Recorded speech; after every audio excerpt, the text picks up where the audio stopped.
bonjour Frédéric, bonjour Célia. Vous êtes respectivement Blockchain Project Manager et CEO donc, de Enzo, donc une entité dédiée à la blockchain du groupe Lamarck. Donc on va parler aujourd'hui. Donc aujourd'hui avec Enzo, vous faites de l'accompagnement littéralement de A à Z des projets. Donc formation, cadrage, coordination, réalisation, valorisation. On va parler de tout ça aujourd'hui. Est-ce que vous pourriez dans un premier temps voilà, vous présenter, si tu veux commencer Célia, ton parcours, ton arrivée dans le blockchain s'il te plaît? Yes, donc moi je m'intéresse à la blockchain depuis 2017 maintenant et j'ai vécu une première expérience entrepreneuriale de 2018 à 2020. Donc j'ai créé avec un associé Token Invest. On était sur de l'accompagnement sur des projets de tokenisation et donc ça a duré 2 belles années et je me suis plutôt orientée là vers le conseil. Donc j'ai rencontré Frédéric au courant 2022. Et on a discuté beaucoup sur notre vision de la blockchain, ce qu'on pouvait en faire et au niveau de l'implémentation dans les entreprises. Et c'est là que j'ai rejoint Anzo depuis bientôt presque un an. Ça va faire bientôt un Ça an. va trop vite. Ça va vite, ouais. Merci Célia, à toi Frédéric. Bonjour Pierre. Écoute, je ne pourrais pas mieux présenter que ce que tu as fait. Pour te dire comment je suis arrivé à la blockchain, moi, ça fait un peu plus de 20 ans que je travaille dans le domaine du conseil. Je suis arrivé un peu par hasard. J'ai travaillé dans une très grosse ESN et deux plus petites dont j'ai monté les activités. Très intéressant. Et sur la marque, on a un lab de R&D.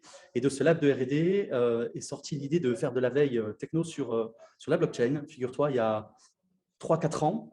Et il y a 2 ans, on s'est dit, bon voilà, on a acculturé toute la boîte, on sent que c'est mature, je dirais pas le mot, mais on sent qu'on est prêt, en tout cas à y aller, et on a créé Anzo.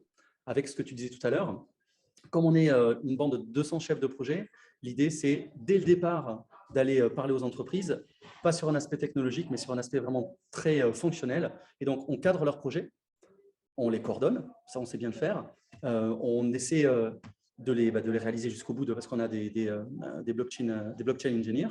Et l'idée, c'est de les réaliser techniquement. Puis ensuite, on essaie de valoriser avec des vrais usages. Voilà. Donc, je suis arrivé dans le domaine il y a 3 ans. Et Célia est arrivée au tout début d'Anzo. Et donc, on l'a créé quasiment ensemble. Et là, aujourd'hui, on est une bonne dizaine en noyau dur et une trentaine avec les consultants qui gravitent autour. Ouais, donc c'est finalement assez récent par rapport à cette petite entité Anzo à l'échelle du groupe Lamarck. Donc, comme tu dis, 200 personnes. La marque, ça a 8 ans. La marque, ça a 8 ans, donc ça va vite, tout va très vite. Mais il paraît que dans la blockchain, tout va très vite. Et je le confirme. Ouais, justement, on en parlait avant, c'est assez récent et pourtant, vous avez déjà une très belle, on va dire, très belle croissance en termes de projets par rapport à vos clients. Justement, toi, Frédéric, avec la légitimité de ton panel de clients aujourd'hui que tu as avec le groupe Lamarck, avec qui tu peux t'adresser maintenant avec Enzo, quel type à la grosse de clientèle vous allez voir? Est-ce que ça va être plutôt des grosses boîtes, des petites boîtes, des petits acteurs? Comment ça se passe? Je te remercie d'avouer que je suis vieux, Pierre, ça fait plaisir. Écoute, on a commencé par adresser les grands comptes, qui sont nos clients habituels sur les activités de la marque. Chez la marque, on fait de la transformation des entreprises, donc on va transformer les groupes du CAC 40 en général. Donc, premier réflexe, c'est d'aller voir, et puis en plus, on est spécialisé auprès des institutions financières. Donc, les premiers qu'on est allé voir, c'est Société Générale, BNP Paribas, Groupe BPCE, Crédit Agricole. Et effectivement, on a rencontré plein de gens très, très intéressants. Et de plus en plus, notre conviction, c'est qu'il faut aller voir aussi les acteurs un peu plus petits, les fonds, les gestionnaires de patrimoine, les asset managers. Ils ne sont pas plus petits, mais ils ont d'autres problématiques.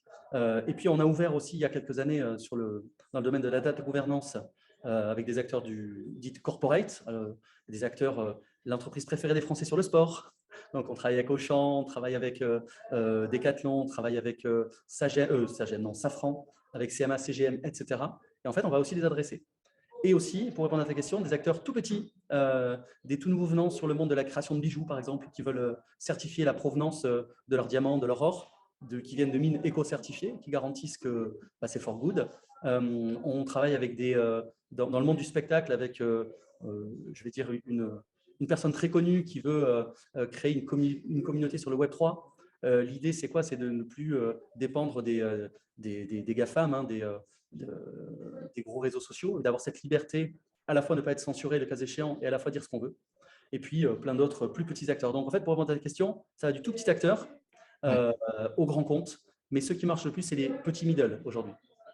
D'accord, ouais, c'est bon à savoir en termes de maturité, de prise de décision quant à l'implémentation de solutions blockchain. Bon, les plus petites, ça va vite, si elles sont convaincues, elles n'ont pas forcément les budgets. Les moyennes, bon, en l'occurrence, t'en parles. Et puis les grandes, c'est celles aussi qu'on a envie d'essayer d'aller attraper, mais qui sont beaucoup plus longues. Il y a beaucoup plus d'inertie dans ces décisions-là. Donc, bon, ça va venir, c'est qu'une question de temps. Alors, moi, ce que j'ai bien aimé quand on en discutait, justement, c'est vous allez voir les entreprises avec pas des mots qui sont compliqués, pas des nouvelles couches technologiques. Vous les embrouillez pas avec ça. Vous allez directement dans le concret avec les use cases. Concrètement, aujourd'hui, implémenter une solution blockchain dans votre processus, ça va vous permettre ça. Et demain, ça pourrait vous permettre d'implémenter ça ou d'avoir ça. Quels use cases aujourd'hui sont les plus récurrents dans vos approches par rapport aux clients? Alors, les use cases les plus récurrents. Alors, ce qui est intéressant dans notre métier, c'est qu'on a tout un panel de use cases qui est assez différent et assez varié. Donc, on peut être sur de la traçabilité, comme on en parlait pour les bijoux. On peut être sur de la tokenisation d'actifs quand on parle avec des asset managers, notamment des sujets dans l'immobilier en ce moment. C'est un vrai engouement et un vrai intérêt de certaines entreprises aujourd'hui de pouvoir proposer de l'immobilier plus facilement avec une rapidité d'exécution et une facilité de transaction. Alors après, la tokenisation d'actifs, c'est une chose. Les NFT, en termes de réglementation, c'est un petit peu moins complexe pour les entreprises. Et donc, il y a une volonté d'entrer sur le Web3 par ce biais-là. Donc, généralement, les premiers projets tournent autour de tokens non fongibles et on passe généralement la vitesse supérieure par la suite. Ouais. Par exemple, chaque démarche démarre par un audit. Donc, c'est vrai qu'on a quasiment autant de cas d'usage détectés que d'audits qu'on a pu faire. Il n'y a pas vraiment de… Alors, effectivement, comme disait Célia, on va se spécialiser sur des NFT. On se spécialise aujourd'hui sur ce qu'on disait tout à l'heure, ce qu'on appelle le phygital, c'est-à-dire à la fois physique et à la fois digital. Et ce qu'on sait bien faire aujourd'hui, c'est émettre, fabriquer une œuvre d'art physique et y associer un NFT. Et en fait, quand on a commencé ce projet-là, on ne s'est pas rendu compte de la difficulté parce qu'il y a des artistes derrière, il y a des smart contracts, il y a des marchés secondaires, il y a ce qu'on va faire du NFT. Est-ce que ça va être quelque chose qui va suivre l'œuvre physique? Est-ce qu'on va être capable de la vendre en même temps? Est-ce que du coup, ça fait appel à qui? Au juridique, à la direction financière, aux artistes, à la compliance, aux rédacteurs. Ce sont que des projets.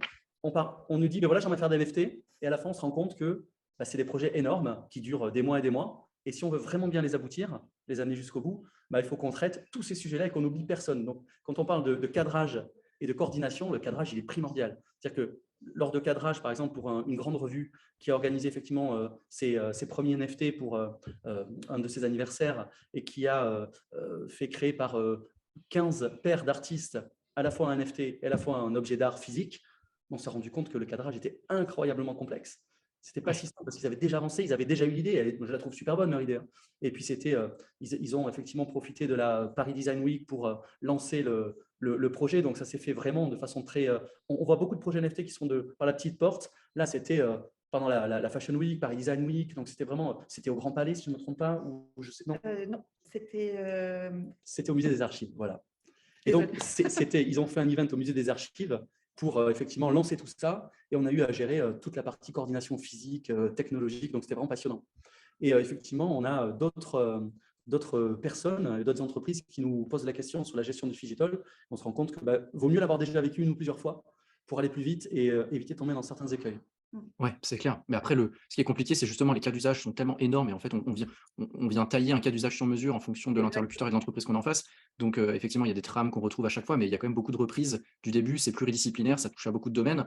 Et l'avantage que vous avez, du coup, c'est vous êtes 10 officiellement chez Scienzo, mais vous pouvez ramener vraiment des consultants en backup voilà, pour pouvoir répondre aux besoins. Et j'imagine que vous avez aussi un réseau partenaire qui doit être conséquent pour je sais pas, les avocats ou d'autres qui sont vraiment spécialisés, qui ont cette ADN Web3 qui est forcément nécessaire parce que le terrain de jeu est différent, quoi. Ouais. Tout à fait, on échange avec énormément de partenaires aujourd'hui, puisqu'ils ont la capacité de nous proposer des produits qui sont quand même assez exceptionnels. Ça fait quelques années qu'ils travaillent dessus, donc on n'a pas non plus cette vocation à vouloir tout recréer. Ce qui existe déjà est bon à prendre. Et évidemment, on propose à nos clients les meilleurs, ceux qu'on a pu auditer, avec lesquels on a pu échanger, et tester les produits aussi, puisque c'est important de savoir ce qu'il y a derrière chaque produit et puis comparer, parce qu'en fonction des clients, les besoins ne sont pas les mêmes. Et donc, un produit pourrait aller très bien convenir à un client et pour autant ne pas convenir du tout à un autre. Et pour autant, les deux sont super. Mais, Si tu aimes les Lego, on est un peu là-dedans, tu vois. Donc, on assemble ou un Tetris on assemble chaque projet avec les briques qu'on a été chercher et on se rend compte que c'est vraiment génial. Et puis ça nous arrive même, ça c'est assez sympa à dire, certains clients qui nous disent j'ai très très envie de mettre du Web3 là-dedans, donc on les audite et on leur dit à la fin j'ai une bonne et une mauvaise nouvelle. La bonne, c'est que tu ne vas pas te avec le Web3, mais la mauvaise, c'est qu'il va falloir trouver une autre idée, quoi. Parce que ça ne sert à rien, en fait. Des applications qui existent déjà, qui le font bien mieux, par exemple sur une application qui voulait faire du reward, qui voulait faire du gaming avec des tokens. En fait, il n'y avait pas besoin de mettre en place des tokens, il fallait juste mettre en place des petits rewards sur du Web2, et ça suffisait largement, en fait, parce qu'il se serait pris la tête pour rien. Et il aurait créé une usine à gaz. Ouais, ça sert à rien de faire du Web3 pour faire du Web3. Enfin, il faut vraiment que c'est une réelle utilité. Il ne faut pas que ça devienne à la mode et se dire, je vais surfer sur le phénomène de C'est vrai mode. que c'est un côté marketing aujourd'hui qu'on essaye d'estomper un maximum. Mais on l'a encore. C'est temporaire, surtout sur les NFT en l'occurrence. Et alors, je ne vais pas parler pour les petits clients, je vais parler pour les moyens et pour les grands. Aujourd'hui, c'est principalement de la formation que vous faites pour vraiment leur faire comprendre les tenants et les aboutissants et les enjeux de la blockchain et de ce que ça peut leur permettre pour eux et pour leurs clients, ou en fait aujourd'hui, ils savent déjà ce que c'est. Ils se disent, non, mais nous, on n'a pas besoin d'être pris par la main, voilà, on sait ce qu'on veut, maintenant, il faut implémenter ça. Écoute, sur un cas de j'étais chez un grand asset manager pour suivre un projet classique, tu vois, au niveau de la gestion. Et effectivement, il avait vu qu'on avait cette branche Web3, donc blockchain. Et en fait, il s'y intéresse depuis des années. Pour autant, ils ne savent pas quel cas d'usage ou quels usages ils pourraient en faire. Donc, ils se disent, ils entendent de partout que la blockchain, c'est très intéressant pour les gestionnaires de fonds. Mais pour autant, aujourd'hui, ils ont besoin d'acculturation, ils ont besoin de savoir à quoi ça peut servir et ce qu'est vraiment la blockchain. Voilà. Donc, dans chacune de nos offres d'accompagnement, on y insère une partie acculturation. Donc, les clients sont libres de la prendre ou de ne pas la prendre selon leur degré de maturité. Mais souvent, on passe par la phase de cadrage et on voit ce qu'on peut proposer. Et en parallèle, tu as une phase vraiment d'acculturation qui peut juste durer 3 jours, par exemple, tu vois. Et on va même jusqu'à certifier, puisqu'on a un partenariat avec un organisme de formation qui s'appelle Lexin. Et aujourd'hui, on peut certifier des personnes sur le Blockchain Foundation ou blockchain un peu plus élaboré. Voilà. Donc oui, la formation, c'est hyper important, hein. On a tendance à naviguer dans des environnements où quand on se parle, ou en tout cas les réseaux sociaux ont des algorithmes qui font que les blockchainers se retrouvent. Et donc, on a l'impression que tout le monde connaît la blockchain. Et dès qu'on sort un peu de là, on se rend compte qu'il faut être très pédagogue. Et c'est pour ça qu'on passe par des cas d'usage et qu'on parle sur… Si on peut même, parfois, si on pouvait éviter de dire qu'il y a de la blockchain derrière, je pense qu'on le ferait. Ouais. Ça fait peur. Ouais, non, c'est clair. C'est clair.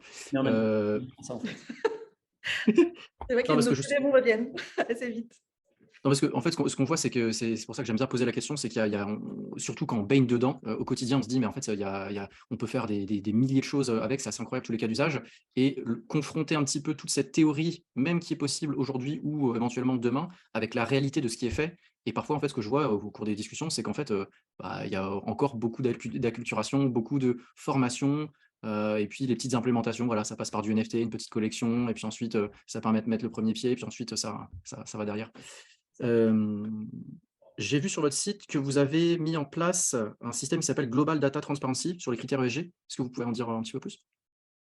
Oui, qui veut? C'est moi? Okay. Oui, tu l'avais tellement bien fait. Alors, Global Data Transparency, ça vient d'une conviction. Tu vois, nous, on pense que la blockchain for good, c'est quand même assez sympa. On trouve que le Web3 a des super attributs, notamment de décentralisation, de sécurisation, certification. Et on s'est dit, pour te donner le contexte, à partir de 2024, tu as une réglementation européenne qui va imposer aux entreprises de plus de 250 personnes de faire un reporting annuel sur ce qu'est, je dirais, l'extra-financier chez eux. L'extra-financier, on l'appelle l'ESG, donc tu as 3 critères, les critères environnementaux, sociaux, comment tu traites tes salariés, et de gouvernance, quelle est ta transparence, comment tu gères ton entreprise. Aujourd'hui, c'est un peu le Far West. C'est un peu le Far West parce que toutes ces données ne sont pas forcément uniformisées. Tu as beaucoup d'agences de notation qui les récupèrent.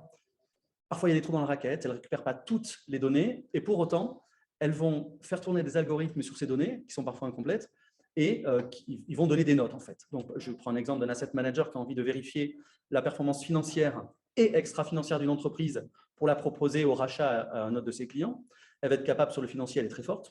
On a des années, c'est l'approche anglaise, le financier. L'approche européenne, c'est d'y inclure ce qu'on appelle la double matérialité, donc ces critères extra-financiers. Et aujourd'hui, ce qu'on a remarqué, c'est que si tu as 3 agents, tu es par exemple un grand asset manager, tu travailles avec 3 agences de notation, eh bien, ces agences de notation vont te donner des résultats qui sont différents, avec peu de corrélation, pour la même analyse d'entreprise. Et nous, ce qu'on s'est dit, c'est la blockchain a quelque chose à jouer. On peut jouer d'attributs du Web3 là-dedans. Et en fait, ce qu'on est en train de faire, c'est on crée un projet. Donc, on ne crée pas une plateforme, hein, on crée un projet. On essaie d'embarquer pas mal d'utilisateurs pour déverser leurs données sur une blockchain. Nous, on va créer un portail. On va vendre des services d'accès par la suite à ce portail, puisqu'on connaîtra très, très bien le projet de la blockchain. L'idée, c'est quoi? C'est d'avoir accès à des données brutes. Par exemple, toi, Pierre, quand tu seras milliardaire, tu auras envie d'acheter des entreprises, tu auras envie d'investir, mais tu voudras aller piocher quels sont, je sais pas, quel est le bilan carbone, quel est son impact sur la biodiversité, etc. Donc, ce sera des données brutes que tu vas pouvoir aller chercher sur la blockchain, à condition que cet acteur se soit plugué sur GDT. Et à ce moment-là, tu vas pouvoir faire tourner tes algos et de dire, OK, la notation, elle est super bonne, et en tout cas, elle répond à mes critères. En tout cas, je suis capable de proposer à mon client cette entreprise parce qu'elle répond exactement à ces critères. Donc, en gros, ça permet aussi de bien redispatcher la richesse parce que chaque personne qui va se pluguer pourra être vendeur de données, acheteur, vérificateur. Et donc, on revient sur quelque chose d'un peu plus vertueux, en tout cas à notre sens. C'est ça, bon geste. Tout le monde en profite, en fait. Voilà. On n'a plus un peu ce qu'on imagine dans le Web 2, tu sais, les grands agrégateurs, dont je tairai les noms, mais qui te proposent de se plugger à d'autres parce qu'ils ont toutes tes données. Là, ce n'est pas l'idée. L'idée, c'est effectivement d'aller chercher les données brutes, celles que tu veux, à l'usage. Et puis, quand toi, tu es une entreprise et que tu détiens des données, d'aller effectivement pouvoir les valoriser. Yes. Ouais, putain, parce que 2024, en plus, c'est demain et l'enjeu est quand même assez majeur dans un truc qui est encore le Far West aujourd'hui. Alors, ça... il y a des entreprises qui savent le faire, hein, déjà. C'est ce que je te disais, les agrégateurs. Donc, par exemple, les asset managers, ils vont se dire, nous, on va aller chercher chez ces agrégateurs, mais ça va être la démarche minimum. Nous, ce qu'on va leur proposer, c'est d'aller chercher vraiment une démarche beaucoup plus poussée sur des indicateurs beaucoup plus fins pour être plus performants. Donc, le réglementaire, il va être rempli par les agrégateurs qui existent déjà, mais nous, on va aller chercher la performance. Voilà. Ouais. Yes. Du coup, là, aujourd'hui, vous êtes 10, alors avec le backup qu'il peut y avoir ponctuellement de temps en temps, mais 2023, là, vous allez avoir vocation à grossir. Comment vous voyez un peu l'année et les enjeux de l'année 2023? Alors, tout va dépendre des projets qu'on va obtenir cette année, mais c'est vrai qu'on commence déjà assez fort et potentiellement, on est optimiste parce qu'en bear market, on se rend compte que c'est là où il y a le plus de développement et finalement, c'est là où on a le plus de travail parce que justement, on peut tester, on a les entreprises qui sont en capacité de prendre du temps pour le jour où le marché se redresse, être les premiers sur le marché. Donc, beaucoup l'ont compris et c'est la raison pour laquelle on commence fort l'année 2023. Oui, c'est fort. Je n'ai pas envie de donner autant sur la marque groupe, je peux te dire, voilà, à la fin d'année, on veut dépasser les 250 salariés. C'est assez facile parce que c'est un marché mature qu'on maîtrise très bien, le marché du conseiller en transfo. Sur la blockchain, c'est complètement différent. C'est aléatoire. Comme disait Célia, on est sur un bear market. Combien de temps va-t-il durer? Qui va s'effondrer? Qu'est-ce que ça va entraîner? Cela dit, donc, on dissocie vraiment la crypto de l'infrastructure, en tout cas de la blockchain, hein, dans le Web3. Pour la blockchain, c'est vraiment l'infrastructure. On sait qu'avec cette infrastructure-là, on peut faire de belles choses, pas forcément sur la spéculation, mais pour aller justement créer des nouveaux usages. Donc, j'ai envie de dire, dans le panier, il y a 3-4 projets pour lesquels on attend un go de nos, j'espère, futurs clients. Certains qui ont un petit peu retardé suite à l'effondrement de FTX. Ils ont dit, oulala, on essaie de voir ce qui se passe, on revient vers vous. Donc, on les a régulièrement au téléphone sans pour autant les obliger à démarrer. Hein. Nous, on a tout le temps, en fait, puisque derrière nous, on a la marque qui assure vraiment, on n'est pas une entreprise, on n'est pas une entreprise de start-up qui voulait absolument tout prendre. Donc, on a cette sérénité d'un groupe plus important, sans être non plus une multinationale, mais qui tourne bien et qui est capable effectivement de financer ces activités-là, de prendre un petit peu plus le temps. Et puis, on est capable aussi, on a quelques techs qu'on est capable de mettre sur des sujets peut-être un petit peu moins blockchain quand il y a une pénurie. Là, ce n'est pas le cas. Hein. Ils sont tous occupés. Donc, voilà, on est assez tranquille. Pas de prévision à ce jour. Si on est une vingtaine déjà à la fin de l'année en équipe centrale socle, ce sera déjà beaucoup. C'est super, c'est beaucoup. Sachant qu'on a comme on le disait, on a des consultants qui viennent nous aider régulièrement en fonction de nos besoins. Donc, c'est vrai qu'en interne, Enzo en elle-même n'a pas besoin beaucoup de recruter. On a de la main-d'œuvre. On aura quelques techs à recruter effectivement sur la partie réalisation, mais sur la partie cadrage, coordination, on a quasiment 200 personnes qui sont, sauf ceux qui sont une inversion pour le Web 3, hein. Mais la plupart, tu as un vrai noyau d'une 50aine de personnes qui sont prêts à venir sur ce monde-là avec grand plaisir. Et puis après, ils repartiront sur d'autres sujets. Hein. C'est ça qui est chouette. Yes, super. Ben, on va déjà arriver sur la fin de l'interview. Petite question que je pose en général à la fin. Est-ce que pour vous, enfin, selon vous et selon la vision de l'entreprise aussi peut-être, quels vont être les enjeux de l'adoption massive, que ça soit pour des particuliers ou des business? Vraiment d'avoir cette vague qui enfin passe le pas pour, Moi, je dirais le nerf de la guerre, c'est quand même la réglementation. Même si elle nous pose beaucoup de soucis aujourd'hui, je pense que ça en passe par là. Et pour les grands acteurs, en tout cas, le fait de pouvoir vraiment se lancer sur des projets alors, concrets, il y en a beaucoup des projets concrets, mais de grande envergure, ça passera par une réglementation favorable. Et ça, aujourd'hui, c'est vrai qu'on marche encore un peu sur des œufs. Donc, c'est compliqué. Ouais, je rejoins Célia sur la réglementation. Pour les très gros acteurs, il y a des projets qui vont se débloquer à partir du moment où la réglementation permettra de faire ce que les clients ont envie.